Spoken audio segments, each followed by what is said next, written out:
I'm going to show you how to do a chignon today. What I'm going to do first is I'm going to section off my hair. I'm going to actually switch our model's hair part to the other side because I want to have a really deep part and I want to get a lot of volume on this other side.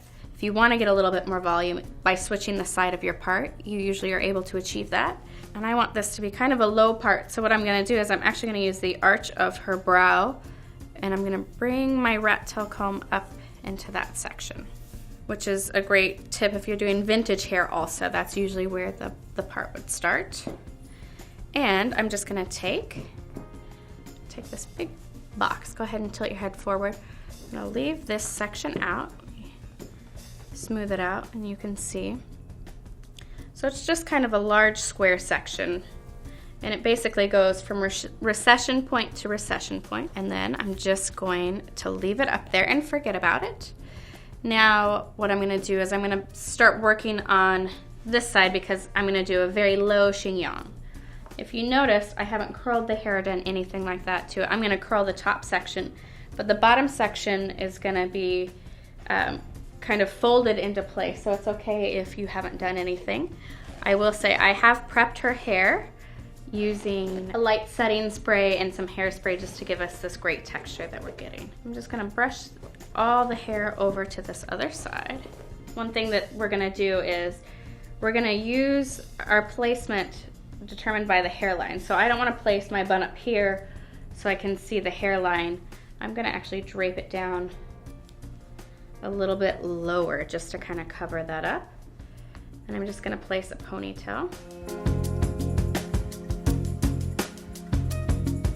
Gonna take the hair and I'm gonna use 2 fingers. I'm gonna put my 2 fingers on top of, and I'm just going to flip it into place.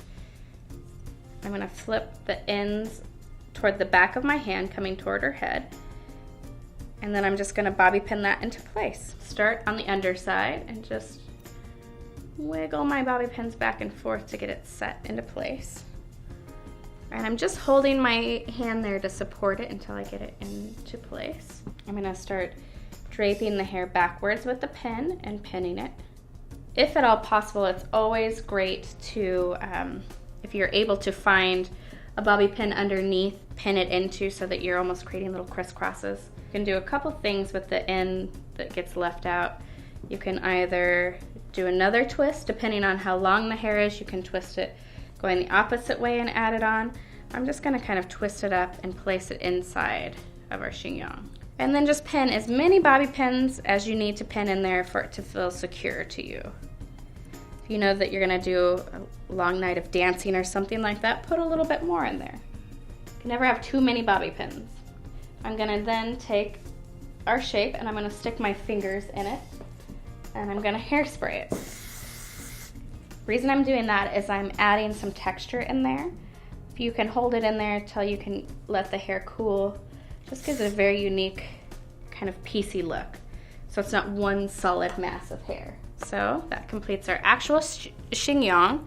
Now I'm gonna pull this hair down. Remember, I left all of this so that we can add some softness to it. And this hair, since it's already prepped with hairspray and a heat protectant, I'm just gonna go in and I'm gonna make some curls with a curling iron. And this barrel is 1 1/4, an inch and a fourth. So it's just gonna give me a very loose wave.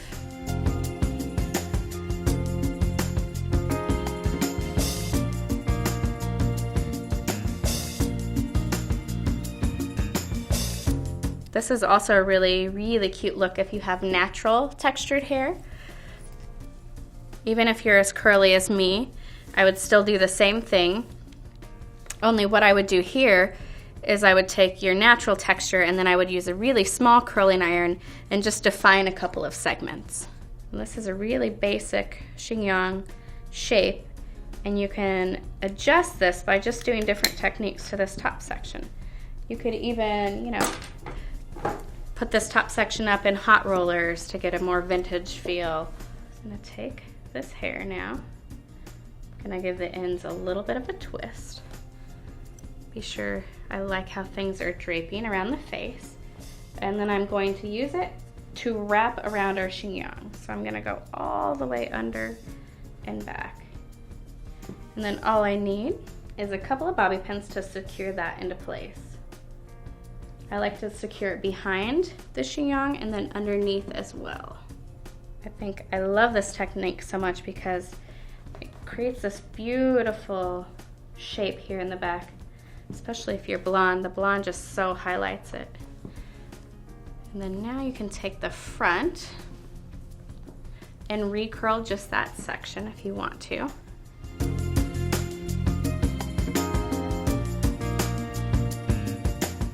So, so pretty.